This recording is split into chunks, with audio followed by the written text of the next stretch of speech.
Hey, this is Raul for Bass Musician Magazine, and we are here in Las Vegas on location at Zarkana by Cirque du Soleil. With me, I have multi-instrumentalist and bassist Peter Fand, who's going to talk to us today about this amazing show. So Peter, great to finally get together with you. Why don't you tell us a little bit about yourself and your background? Sure. Well, I am a multi-instrumentalist, but my primary instrument, of course, is the bass. I'm from New Jersey, grew up in scenic Maplewood, New Jersey, the center of the world.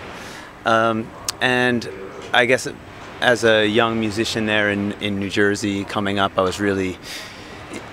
had pretty much one vision, which was to ultimately travel, with a rock band and be a superstar, take over the world. But at the time I was playing with, rock bands and traveling around a little bit in that way, and was really into, some of those old 80s rock bass players, Geddy Lee and Chris Squire and all those guys when I was in high school. But then at a certain point, I got hipped to like James Jamerson and Jerry Jamot and all these guys that are like the keepers of the groove. Mm-hmm. And it sort of, lit up my perspective about what the role of the bass can be in music.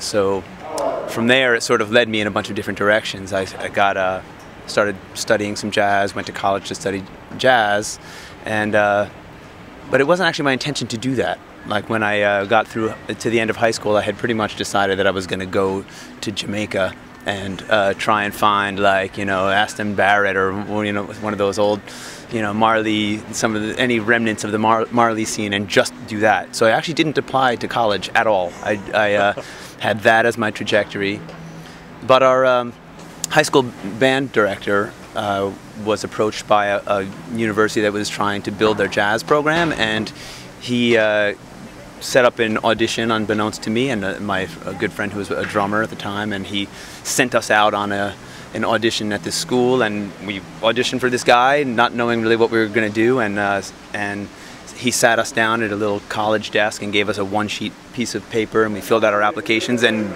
he ushered it through admissions, and we were in college.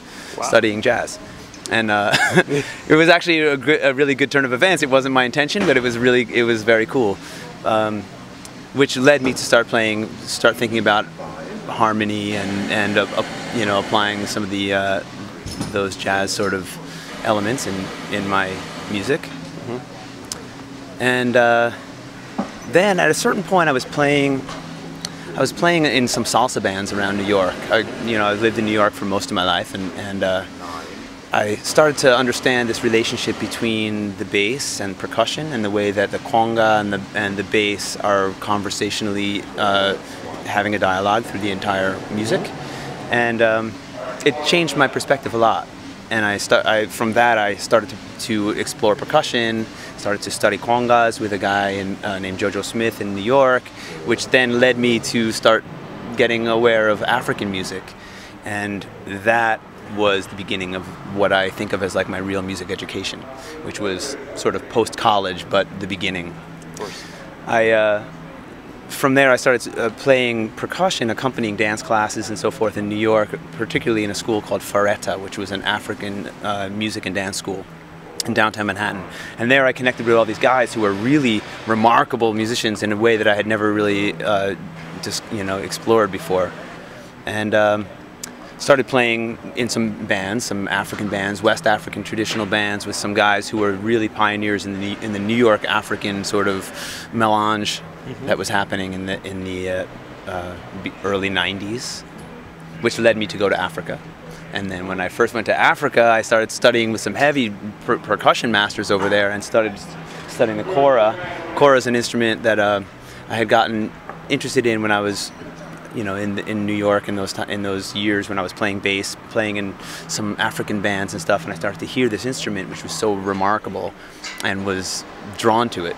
So I started to study, and I went and lived in Guinea, mm-hmm. in West Africa, with a family of traditional kora players over there, where they sort of imparted the secrets and majesty of this instrument, which is pretty remarkable. But through all these things, bass was always my primary instrument, but I was studying kora and studying percussion and other things along the way.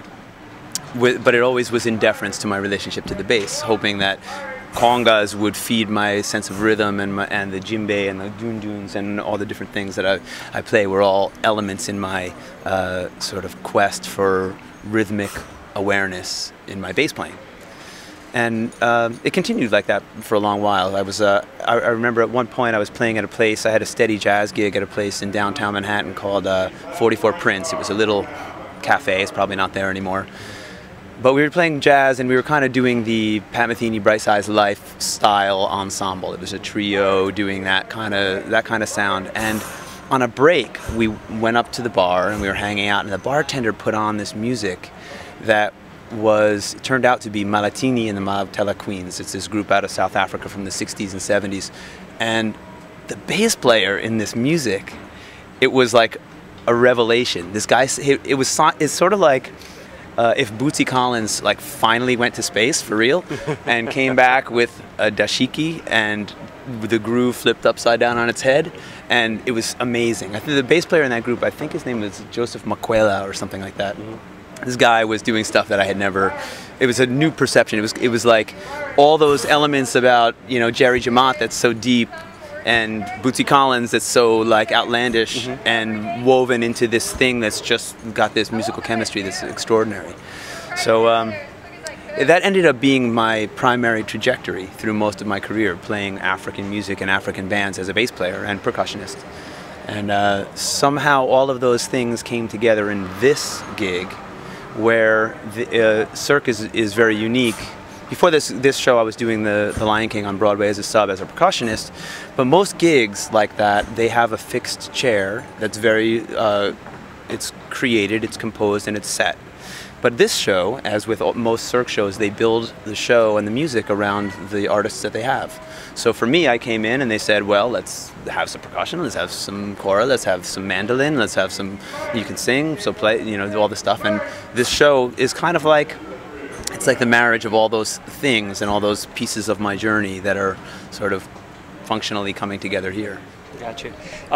It sounds to me like you really embody, one of the things I'm always saying is that music is the universal language, and you could go anywhere in the world and be able to communicate, even if you don't speak the language itself, but through the music that you're enjoying and taking in and all that. And I feel that, especially in the United States, I've lived out of the country for 18 years myself, I feel that a lot of times we're deprived of a lot of the richness that is out there, that we think we've got it all covered here, and then you get out there and you hear somebody like this and you're going, oh my gosh, you know, what is this? Yeah, absolutely. Where has it been all this time? Yeah. You know, it's so crazy. Yeah, when I was in college, I transferred to City College in scenic Harlem, New York, which is a lovely, it's actually a really great school. And in fact, Ron Carter was the department head there, but he, curiously, I never studied with him when I was there because I was on an ethnomusicology track, and I was studying, you know, in music from all around the world and sort of learning about all those things. But you're right, it is completely musical language, and if you don't speak the language, it's wildly confusing. Getting into African music, the joke amongst Western musicians is, where's the one? Like, I mean, it's actually a pretty unfortunate joke because you really don't know where the one is. There was a production company in New York a few years ago that was called Where's the One Productions, because it was just like this idea that like African music, you can't sometimes find the downbeat at all. And I had a teacher who, when I was studying African music, people would always say, where's the one? You know, like, just show me the one so I can tap my foot. And he would always say, the one is everywhere in African music. Yes. And it's all about learning the phrasing, and and if you can understand the phrasing, then it becomes like a dialogue. You know, the djembe is an instrument that actually has a language, and the really proficient masters of the instrument can actually say things that are recognizable on the instrument in their language, in Susu. So they'll go, and it sort of like translates. Yeah. So somebody walking by, they could sort of like call out to him and say, hey, what's up, you know? So it's kind of, you know, that is too cool. That is too cool. And how did you, take a quick backtrack, how did you get together with Cirque? I mean, you know, how was how did they find out about you and recruited you, or?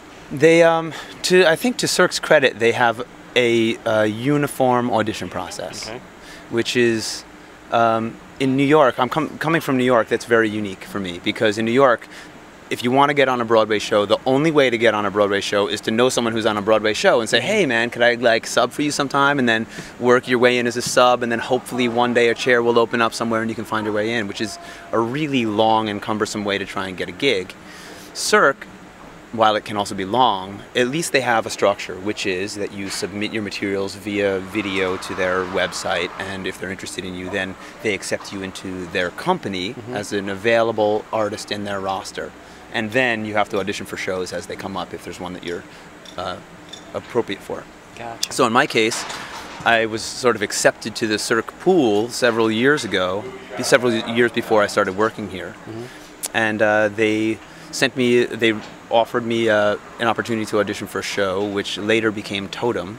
And that show, I was cast in the percussion chair for about a minute.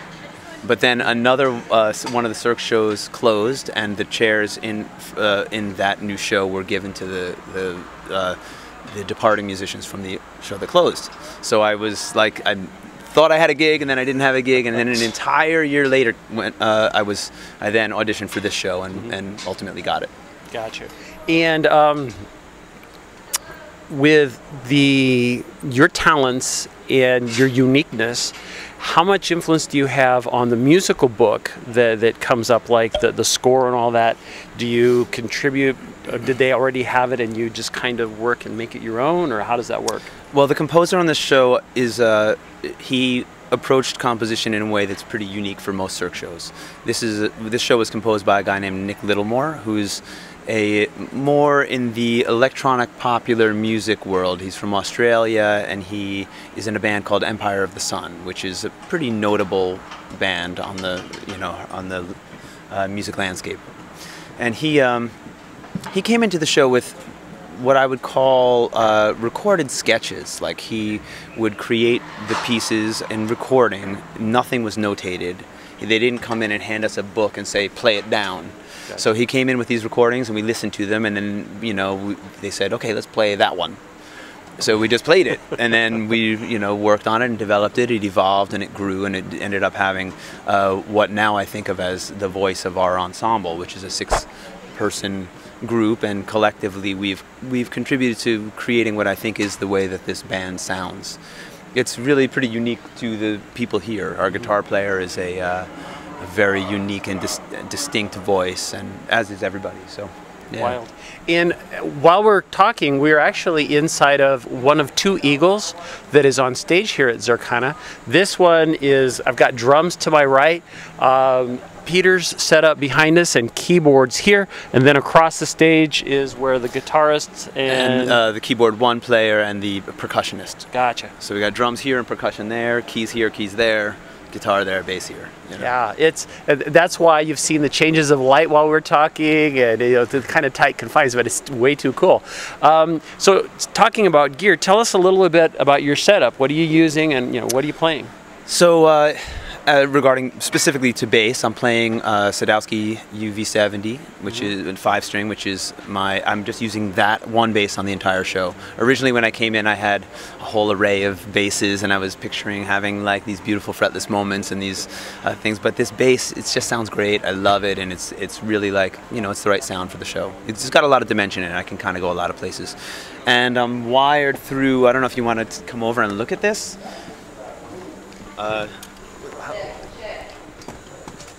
So here's my baby. There's my Sadowski.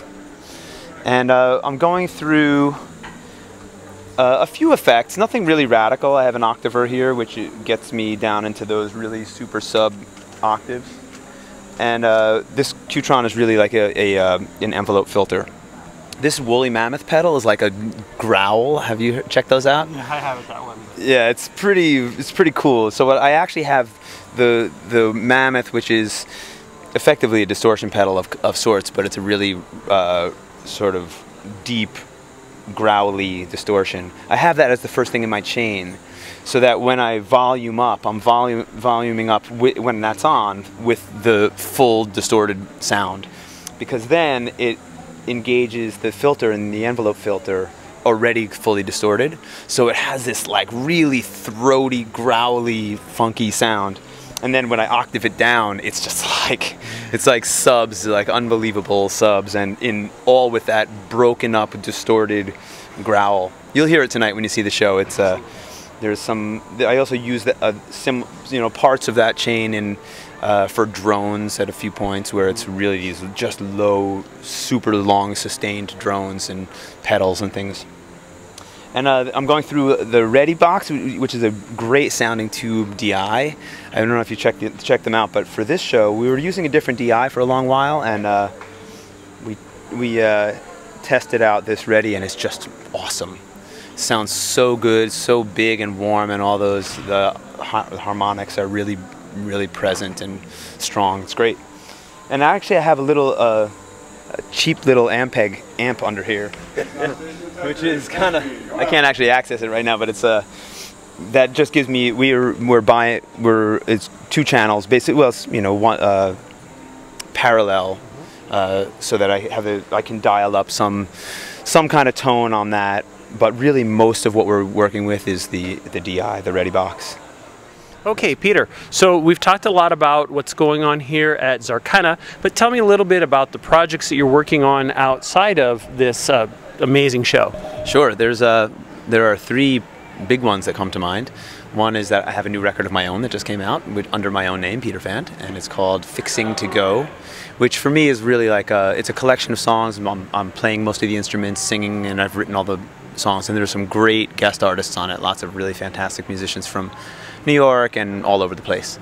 So that's pretty cool. It just came out, sort of a soft release. I haven't done like a full formal release, but it's available on iTunes and everywhere, you know, like that.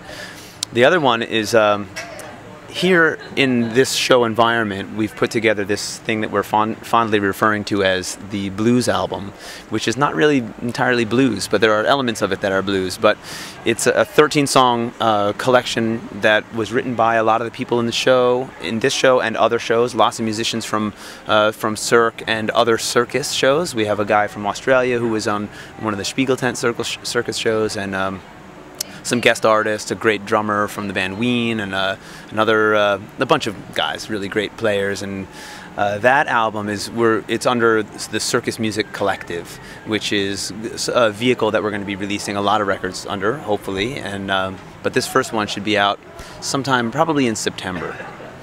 And then our show, Zarkana, has a Zarkana album that was just completed, and that release should be out in, I believe, July.